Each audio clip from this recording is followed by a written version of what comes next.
Hello everyone, Recabilly here. Today I want to show you guys my latest version of lasers. I've made a video once before on lasers, but I didn't feel that they were fine-tuned enough, so I went ahead and remade them. So we have this little guy that shoots lasers. We use redstone and redstone blocks as fuel. Redstone blocks make the beam last 9 times as long, so be careful, because if you let this run too long into an infinite void, it can really lag your world. But as you can see, it shoots the laser. It can actually be facing in any direction and it'll shoot it. Let's go ahead and see what it does with blocks. So let's check out logs first.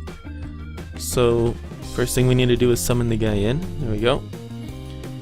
And we will give it some fuel. And as you can see, it sets fire to the logs in a 3x3 area. And you actually have to feed it fuel after everyone disappears, so you can't just toss in a stack. If you toss in multiple at the same time, then it will just count as one. But let's go ahead and get rid of this fire, and I will show you guys the stone. So this works for most blocks in here. I went through the list and tried to make sure that everything has something for the laser beam, whether it kills the laser beam or it breaks or anything like that. So as you can see, this, if left on long enough, will just create a 3x3 hole. It can do ores, it can do most stuff. Let's go ahead and show you the packed ice. Packed ice is interesting. It's quite different from the others, because what actually happens here is, instead of just breaking the packed ice, it actually turns it first into regular ice and then into water. So let's give it some more fuel. As you can see, there's ice and then there's water. Pretty cool. There is one more. Maybe I'll show you guys. I wasn't sure if I wanted to show you guys. Wet sponge. Oh, is that not what you call it? Oh, it's sponge 1. I guess that makes sense. Okay.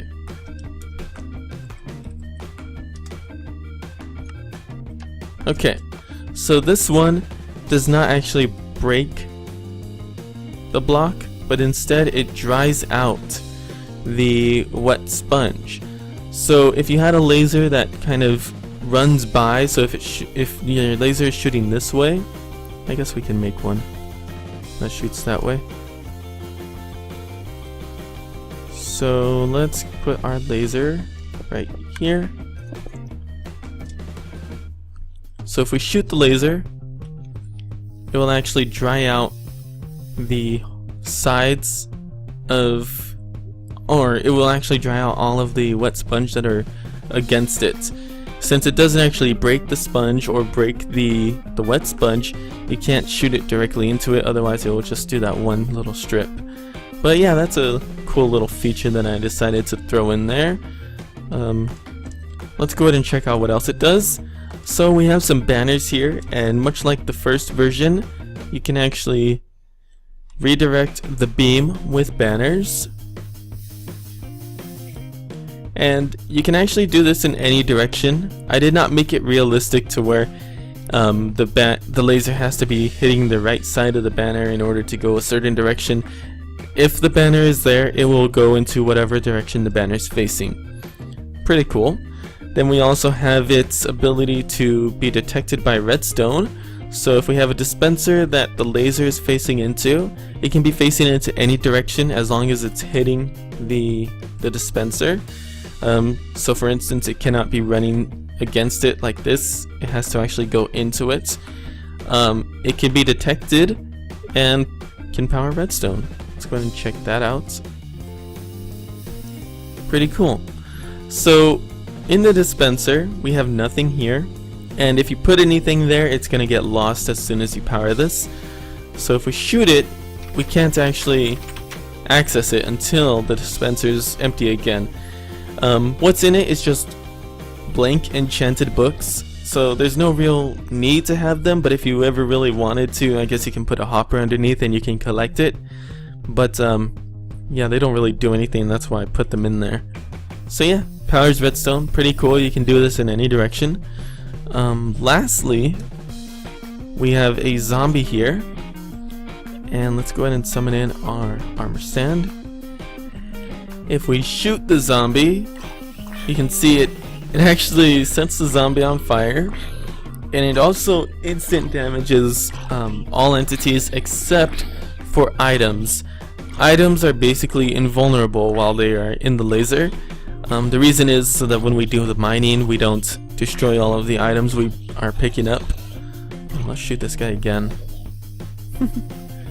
It is pretty satisfying, I must say, to be able to shoot things with this. Oh, there actually is something that I don't have ready to show you guys, but I will make it ready right now. Okay, so actually, lastly, we can put this guy into a minecart. As you can see, whatever direction it goes, it will face with the minecart. You can technically power this. I don't think I have anything I can destroy around here. You can technically power it if it can detect it quick enough, but most of the time it doesn't actually detect it while it's running. There you go, you got one. Oh, it killed the guy. That's hilarious. Yeah, but most of the time it just kind of runs over it because it's moving too quickly, which is a shame, but it's technically possible. One thing that you can do though, like I said, you can redirect it. So if we put this guy, and oh, we need to power it. Ah, that's not what I wanted to do. If we put that guy around, let's see, he should pop out. Oh, he didn't for some reason. Oh, you know what? Because he's popping out in the direction that it's moving. So let me make it go in the other direction. There we go. Now he popped out. Oh, but he's facing that way now. So let's just put a regular minecart there. Let's make him face this way. Okay, this one should work. Go. Go. There we go. So now, as you can see, he's on the floor here and he's facing this way when he was originally facing this way. That's something that actually is not normal for armor stands. If I just get a regular armor stand, let's just grab this guy. If I get a regular armor stand in there, you'll see that, oh, dang it. A regular armor stand in there, you'll see that he just continues to face the same direction that it was originally in.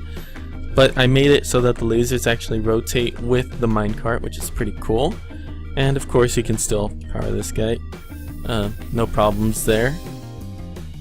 But yeah, that is basically it. And let's see here. I can show you guys how to summon this in or how to bring this into your world. First of all, you want to make sure the clock is running, so you can actually just come in here, press this button, and it'll work. You want to make sure that this armor stand is here. He kind of is the placeholder entity for most everything. If it's not there, it usually can power itself back, but if not, then just come and step on the pressure plate and it'll work. I'm not going to go through all of the commands, of course, but I will say that there is an MC Edit schematic, so you can download this and check it out for yourself in your own world. You can also download this world. This will be in the description so that you can, if you don't know how to use MC Edit, you can just hop in here and play with it for fun if you want to. Use the lasers, redirect them with banners, try out the different blocks, see what they do. There's a lot in here for the specific blocks that I didn't show you guys, so feel free to check that out and share it with your friends. If you liked the video, please leave a like. I hope you guys really enjoyed it. I enjoyed making this. I'm excited that it's finally done because now I can work on 2 new projects. But yeah, if you enjoyed the video, leave a like, subscribe if you haven't already, and I will see you in the next one. Thanks for watching. Hello everyone, Recabilly here, along with CDFD Man. Hi! So what are we doing today, CDF? Well, it's been a long time, but we are gonna... Hey everyone, Recabilly here. So you want a smoke connector on Mirage, you're gonna come back in B halls, stand into the corner right here where you cannot move. You're going to crouch, and you're gonna aim at the connection of